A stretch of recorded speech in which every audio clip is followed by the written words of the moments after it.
Welcome back. So with this new knowledge, let's try and use the attach instead of the add inside our code. And what am I talking about? Well, right now we're actually adding orders to the orders table like this. And that seems it's not good at actually making the right relations and setting the right states for each entity inside an entity. But the attach seems to be able to do that job for us. So we're going to add this instead for actually trying to get up and running with this order setup right here. So let's just try and comment everything out here and just make the create order again. I'm just going to return the actual order right here like this. There we go. And then we're going to try and use that attach right there. So we'll say context, attach the order. That's all it seems I have to do according to the code over here. Context, attach student, we just do it with an order.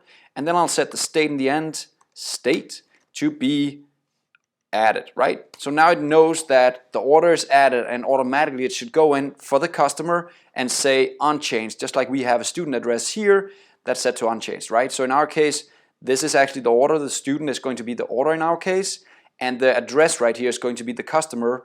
And since the customer is going to have an ID, it has a key, so it should be unchanged as state. So these two should now be set to added for the address and unchanged for the customer, right? Let's try and see if that works.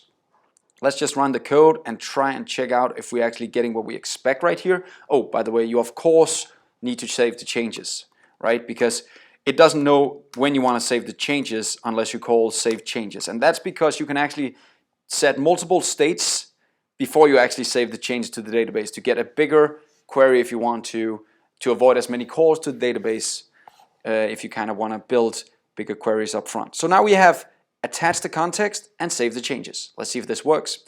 Let's first of all just have a look at what we have right here on the customer one. He has two orders right here, nothing else. Let's try and post a new order right here. There we have an order. Let's just put it for customer one. Try and send this, and it worked. We got that. At least here it seems to work. Let's see if it's also added. Yeah, we have the order right here now. Let's just try and do it once more for customer two instead of customer one, just to see that that's also possible. It seems it's possible. Let's try and get customer two. There we go. He has that order available, right? So it seems to be running for the create. Let's try and do the same for the update before we end this. So I'll do the same thing. I'll just copy the attach and I'll copy the save changes. I'll outcomment all this nonsense we have right here. It's not nonsense. It's pretty important stuff, actually, because the save change, the change tracker is great. You can use the change tracker for a lot of cool things. So keep it in there.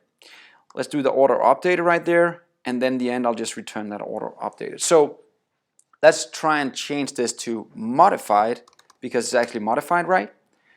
That's the only difference, and then I save changes. So look at how easy this code is compared to this.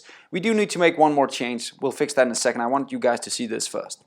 Let's try and rerun this just to see if the update now works. Program is running. Jumping back here, let's do a put request. I should have put ready. There we go. So I'll try and put the order with ID 2, which is currently on customer 1, right? So here he has the order with ID of 2. Let's try and put that one into customer 2 instead of customer 1.